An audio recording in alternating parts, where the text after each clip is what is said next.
साईं, मैं आपसे कुछ पूछने आया हूं। आप तो चोर डाकुओं को भी एक मौका देते हैं, बेईमानों पर भी कृपा बरसाकर उनको सही रास्ते पे ले आते हैं, लेकिन ये सजा मुझे क्यों? आपने तो मुझे गुड़ी पाड़वा का भी आशीर्वाद नहीं दिया। भाऊ, साईं ने बोला है कि उन्होंने आपसे एक सवाल पूछा था, उसका जवाब आप उन्हें क्यों?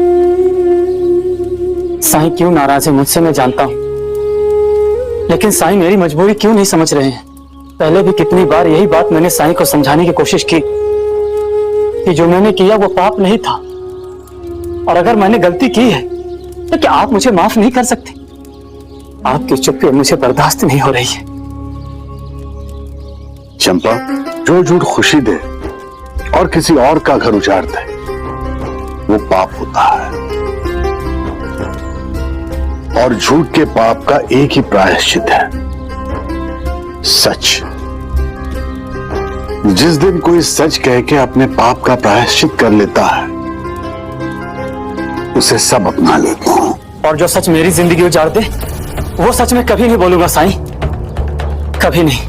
कहते हैं ना, जो झूठ किसी को खुशी दे वो झूठ सच से भी बढ़कर होता है। सच को कितना भी छुपाने की कोशिश करो वो सामने आ ही जाता है। सच की यही शक्ति है।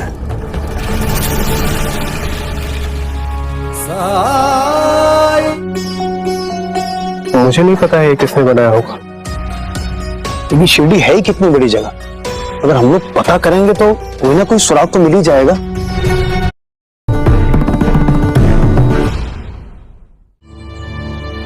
हरिया,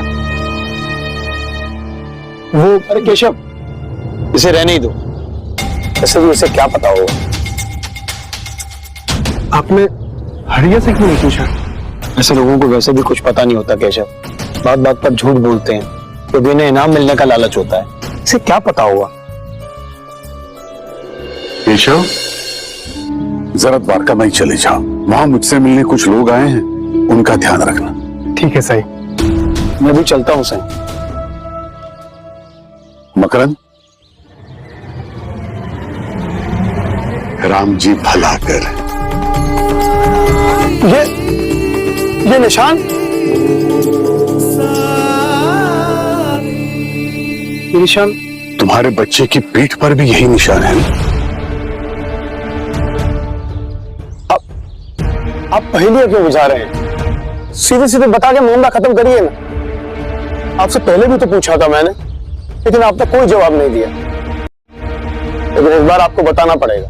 मैं तुम्हें कुछ बताऊं इससे पहले क्या तुम मुझे नहीं बताओगे कि तुम्हारा बेटा तुमसे दूर कैसे हो गया? क्या हुआ था उस दिन? उस दिन हमें अपने नंदलाल के मुंडन के लिए अपनी कुलदेवी के मंदिर जाना था। मंदिर के रास्ते में जब से डाकुओं ने श्रद्धालुओं को लूटना शुरू किया, मुझे तो बहुत डर लगता है। क्या हम घर पे मुंडन नहीं कर सकते? कैसी बातें कर रही हो तुम माधवी? मैंने वहाँ इतना बड़ा कार्यक्रम रखा है, बड़े बड़े मठों के महंत, पंडित और सरकारी अफसरों को न्योता भेज चुका हूँ। अब तो मैं चाहकर भी उन्हें सूचित नहीं कर सकता हूँ कि मुंडन मंदिर में नहीं बल्कि हमारे घर में होगा। रास्ते में अगर डाकू आ गए तो? छोड़, डाकुओं से गरीब लोग डरते हैं, हम अमीर नहीं। और वैसे भी वो हमारे नौकर होंगे, इसे डरने की कोई जरूरत नहीं। लेकिन आप... बस माधवी, हम लोग वहां जा रहे हैं। और वैसे भी मैं तुम्हारे डर की वजह से अपनी छवि खराब नहीं होने दे सकता। अरे समाज में कितनी इज्जत है मेरी, कितना बड़ा नाम है। अगर मैं आज वहां नहीं गया तो लोग ये सोचेंगे कि वो मकरंद जो कभी सिर झुकाकर नहीं चलता था, तो चोर और डाकुओं की वजह से घर में घुसकर बैठ गया। और ऐसा नहीं हो सकता। हम वहां जा रहे हैं, चलो तैयारी शुरू करो। घेर लो सबको। मैंने कहा था ना आपसे, मना किया था, लेकिन आपको अपनी इज्जत के अलावा कुछ नहीं दिखता। ये अभी बहस करने का समय नहीं है। पकड़ो सबको, को बस की जाने ना पाए।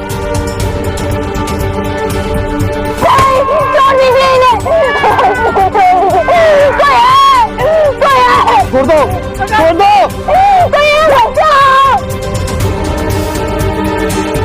बच्चे को उठा लो। बच्चे का क्या करेंगे सरकार?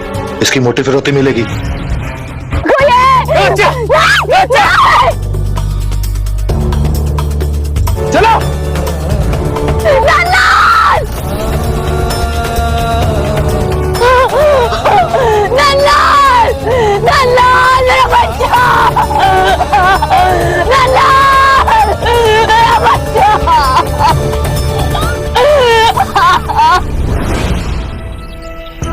मेरे नौकर सब भागे उन बदमाशों के पीछे, लेकिन वो हाथ नहीं आए।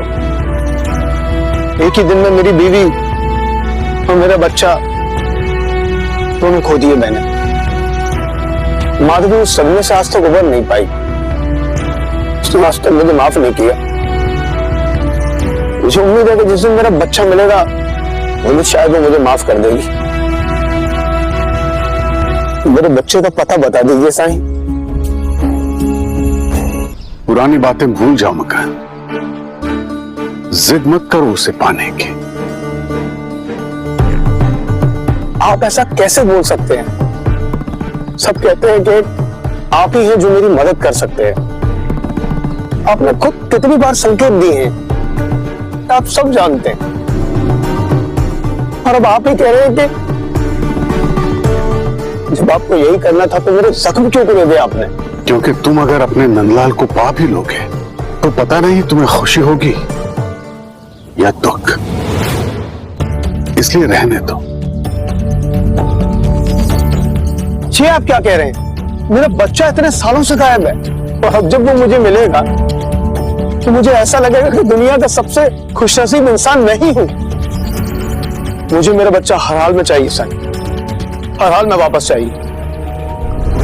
ठीक है, लेकिन इसके लिए विश्वास करना पड़ेगा, चाहे किसी पर भी करो, लेकिन जीवन में विश्वास के बिना कुछ नहीं होता है।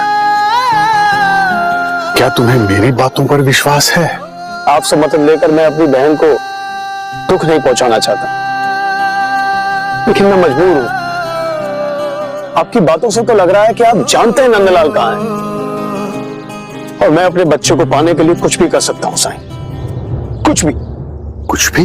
हाँ साईं, मैं आपके द्वारकामाई को एक भव्य आश्रम में बदल दूंगा, अगर आपकी मदद से मेरा नंदलाल मिल गया तो। उसकी जरूरत नहीं मकरन, क्योंकि मुझे नहीं लगता कि तुम जो कह रहे हो कि कुछ भी कर सकते हो वो तुम नहीं कर पाओगे। बहुत कुछ बदलना होगा तुम्हें, बहुत कुछ खोना होगा अपने बच्चे तक पहुंचने के लिए। क्या तुम इसके लिए तैयार हो? मैं तैयार हूं साईं, आप जो कहेंगे मैं करूंगा। साईं, ये कहां ले जा रहे हैं आप मुझे? बस थोड़ा ही आगे चलना है। साईं, इस रास्ते से जाना जरूरी है क्या? हो सकता है थोड़ी देर बाद यही रास्ता तुम्हें अपने जीवन के सबसे सुखद रास्ते की याद दिलाए। बाकी जैसे तुम चाहो।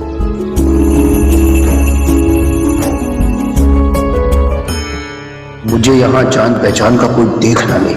अगर किसी को भी शहर में पता चला कि मैं ऐसी जगह आया हूँ, वो भी पैदल, मेरी तो इज्जत ही खत्म हो जाएगी। चले? गोपी, खा ले। गोपी, अपने बछड़े के लिए खा ले। गोपी। साईं, अच्छा हुआ आप आ गए। देखिए ना, गोपी फिर से बीमार पड़ गई। मैं भी आप ही के पास आने वाली थी दवा लेने। साईं, इसे क्यों साथ लाए हैं आप? क्या हुआ है इसको? तबीयत खराब है कुछ दिनों से।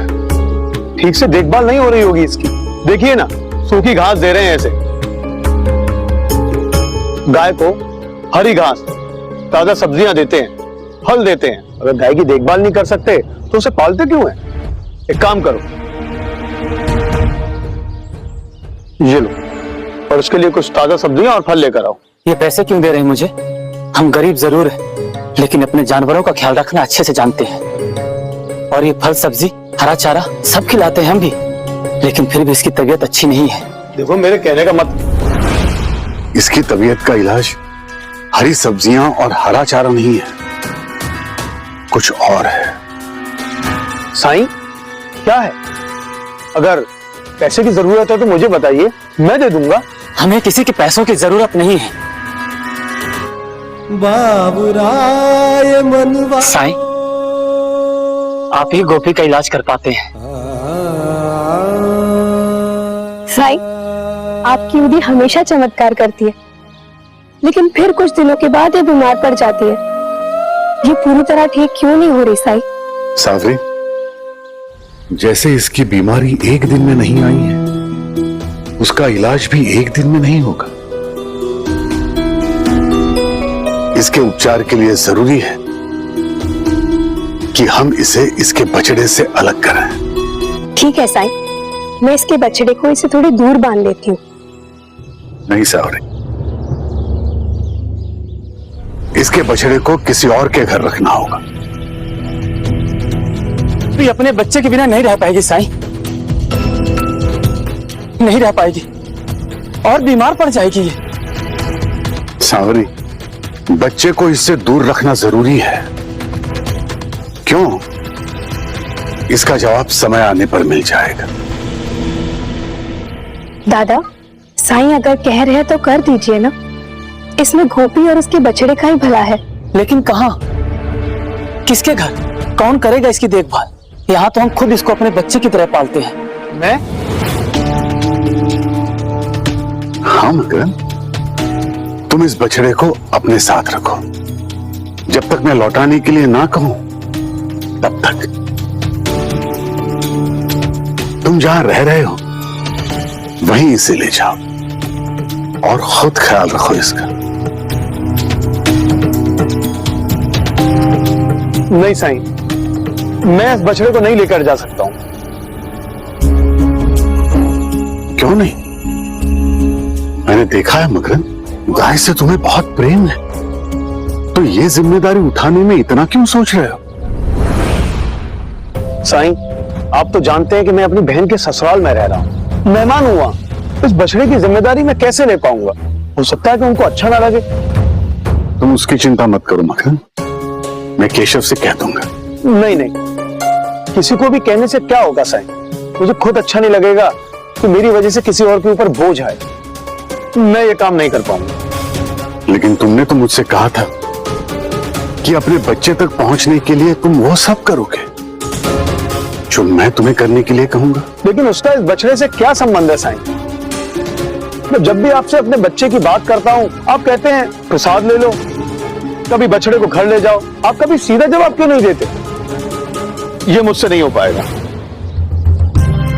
साईं, आप ऐसे इंसान को बछड़ा पालने की जिम्मेदारी क्यों देना चाहते हैं जो खुद ये काम करना ही नहीं चाहता?